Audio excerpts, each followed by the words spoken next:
Pardavinėti per Selmo be sandėlio atsargų. Tai reiškia, kad nereikia ruoštis prieš transliaciją. Tiesiog transliacijos metu turime turėti įjungtą kompiuterį ir būtent Selmo vaizdą. Kaip dabar matau, taip.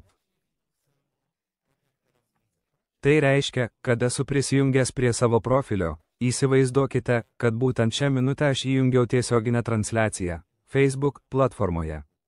Pradedu šią transliaciją, jau esu tiesiogiai ir sveikinuosi su jūsų, su klientais ir tada. Yra vienas asmuo, pavyzdžiui, prie kompiuterio su Selmo. Dėl to, kai jau esame tiesiogiai, pačioje pradžioje jis įeina į transliacijos skiltį. Paspaudžia čia pridėti transliaciją. Čia tai tiesiog toks lapas, kuriame jis dirbs, todėl jis užpildo ką nors, čia kokį nors pavadinimą ir turime tokį vaizdą. Dešiniajame viršutinėme kampe paspaudžiame mygtuką rodyti komentarus. Čia matysime visus komentarus, kurie atsiranda iš transliacijos. Ir pakanka, kad tas asmuo transliacijos metu užpildytų čia kokius nors duomenis. Nežinau, kažką tokio, kaina, prekės kodas nėra būtinas, užpildome tik pavadinimą ir kainą.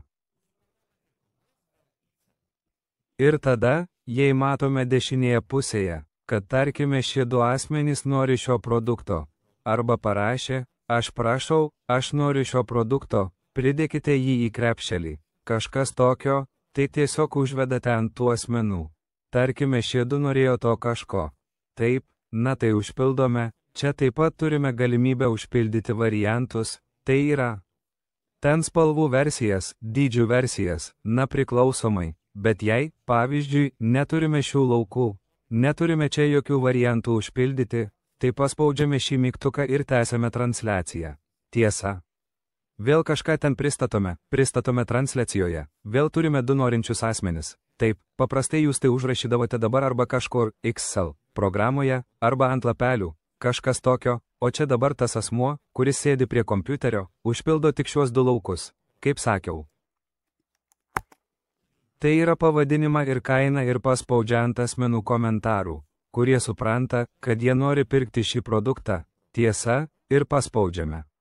Be to, čia turime informaciją, kad kiekvienas klientas turi savo numerį. Klientas 1, klientas 2, klientas 3, klientas 4. Jei transliacijos metu norėtumėte pažymėti, kad šie produktai, pavyzdžiui, buvo priskirti šiam klientui, tiešiam ir taip toliau, tai galite tiesiog prisiminti šį numerį, kad, pavyzdžiui, ponia Eva, ši čia ponia turi numerį 3 ir ji, tarkime, turi kokią nors palaidinę ir ant šios palaidinės tik užrašote 3 ir taip visą transliaciją galima aprašyti ir vėliau po transliacijos dedame. Pavyzdžiui, trejetus prie trejetų, ketvertus prie ketvertų, dešimtukus prie dešimtukų ir dėl to žinote, kad, pavyzdžiui, trejetas yra Eva. Aha, na tai jau turime sukomplektuotą. Bet kas vyksta apskritai dėl tokios transliacijos vedimo tokiu būdu? Aš čia ką nors dar priskirsiu. Tarkime, kad kiekvienas klientas ten norėjo kokio nors naujo produkto. Paspaudžiame ir čia viskas mums susumuojama, tiesa. Kiekvienas klientas čia turi susumuotus tuos produktus, kuriuos norėjo, kuriems susirašė transliacijos metu. Žinoma, jei norėtų ko nors atsisakyti, tai čia paspaudžiame ant to kliento, yra, pavyzdžiui, testas, pieštuku pašaliname. Paspaudžiame įsaugoti.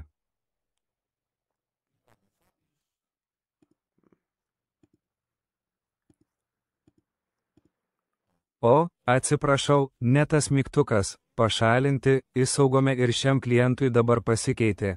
Taip, dabar turi tik vieną produktą savo krepšelyje, o turėjo 2. Bet esmė ta, kad tokiu būdu, jei vesime transliaciją, tai po transliacijos uždarote tik komentarus ir tarkime čia turite 100 užsiregistravusių klientų, nes 100 atskirų klientų kažką nusipirko šioje transliacijoje. Ir paprastai dabar turėtumėte jiems siūsti suvestinės per Messenger, kiekvienam reikia parašyti, įsiųsti jiems suvestinę ir bet. Dabar, dėka Selmo sistemos, galite padaryti taip, kad paspaudžiate tik šį vieną mygtuką, pažymite siųsti suvestines. Tai yra šį antrą mygtuką ir paspaudžiame vykdyti. Ir per 5 minutės visiems šiems klientams, net jei čia būtų 300 klientų, bus išsiųsta suvestinė per Messenger. Aš esu vienas iš klientų. Kai dabar atnaujinsiu puslapį, parašyta, kad šis klientas, jis iš karto gavo suvestinę, aš šioje transliacijoje užsisakiau ir suknelę, ir tą kažkokį testinį produktą. Tiesa. Taigi iš karto gavau suvestinę, šią suvestinę čia, šią tekstinę, žinoma, vėliau galima pakeisti į kokį nors kitą tekstą. Gražesnį ir bet viso to esmė yra ta, kad baigėsi transliacija ir kiekvienas iš šių klientų, kuris kažką nusipirko transliacijoje, be nieko gavo suvestinę. Esu tikras, kad dabar turėjote tai daryti ne kartą valandomis, visą dieną, pavyzdžiui, siųsti suvestinės klientams, kad sąskaitos numeris ir Dėka Selmo sistemos šios suvestinės pačios įsiuntėsi klientui per Messenger, taip, visiems klientams automatiškai po transliacijos, o jūs šiame lauke taip pat galite paspausti ant šio spausdintuvo. Paspausti čia mygtuką ir tarkime klientai po savimi. Arba ne, kiekvienas klientas atskirame puslapyje ir kiekvienas čia tiesiog parašyta.